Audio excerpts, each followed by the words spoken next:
সার যাবে plus urea সারটাই main.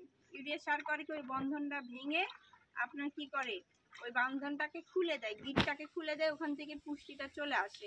কারণ আপনি এই কষ্ট, আপনারা তো এই খড়গুলো কিনে খাওয়ান, এই কিনে খাওয়ানোর পরে যদি এখান থেকে পুষ্টি না পাই তাহলে কিন্তু ওটা কি হয়, আপনাদের লস হয়ে যায়। দেখেন আমি অর্ধেক নিলাম, নিয়ে এর উপর একটু হালকা করে সবচেয়ে ভালো হয় ঝাঁঝরি বা ইয়ে দিয়ে ছিটাই দিলে, কিংবা যদি বদনা যদি থাকে না, বদনা দিয়ে দিলেও ভালো হয়। অল্প একটু করে আগে মিক্স করে অল্প অল্প করে ছিটা দেন। সেটা আসলে বদলার নালি থাকতে ওটা দিয়ে ভালো হয়। হ্যাঁ পানি দেওয়াতে ভালো না সবচেয়ে বেশি নিশ্চয় ওটা দিয়ে ভালো। অলরেডি একটা ঘ্রাণ পাওয়া যাচ্ছে না? গন্ধ পাইলে কিন্তু হ্যাঁ অলরেডি একটা মিষ্টি মিষ্টি গন্ধ চলে আসছে।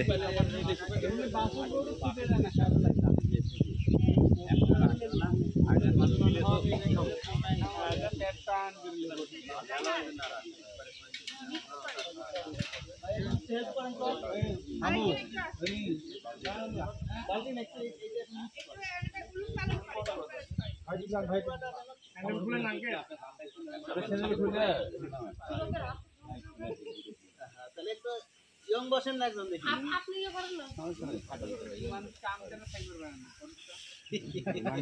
দেখা যায় না তো।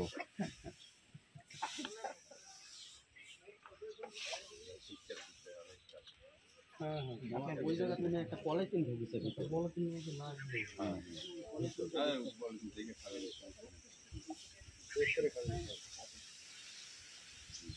বানানোর পরে এয়ারটাইট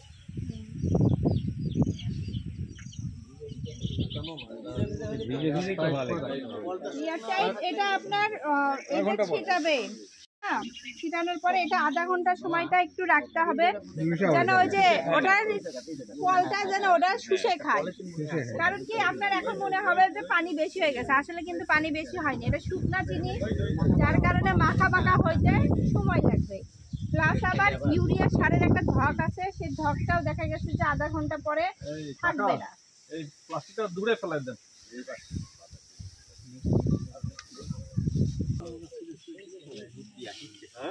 এগুলা এমনি সিদ্ধ করেছে না, এর ভিতরে লবণ দেওয়া যাবে না?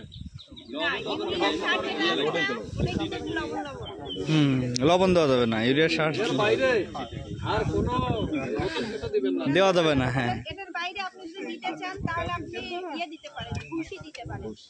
ভুসি খোল যেগুলো আছে না, দানাদার খাবার, সেটা মিক্স করে খাওয়ান। কিন্তু ওই যে কেমিক্যাল জাতীয় কিছু আর কিছু আর কিছু দেওয়া যাবে না। ওটা দিয়ে না, ওটা কম ছিল।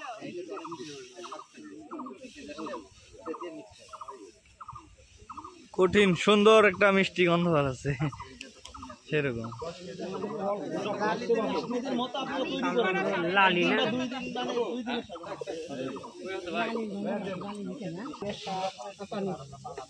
এটা শুনে এটা আপনারা সবাই কিন্তু আপনার এয়ার টাইট যে যেখান থেকে আপনার এটা খোলা মেলা থেকে কি হবে, ইউরিয়া সার আপনার উদ্যায়ী পদার্থ উড়ে যায়, যার কারণে এটাকে কি করতে হবে, যেখান থেকে আপনার বাতাস চলাচল করবে না সেই জায়গায় রাখতে হবে, বেঁধে রাখতে হবে এবং 3 দিন পর্যন্ত এটা সংরক্ষণ করা যাবে। 3 দিন পরে এটার মধ্যে আর ইউরিয়া সারের যে গুণাগুণ সেটা থাকে না। আপনার এটা হলো নির্ভর করে আপনার কতটুকু খরচ, সে পরিমাণ খাইলে সমস্যা নেই, তবে এক্ষেত্রে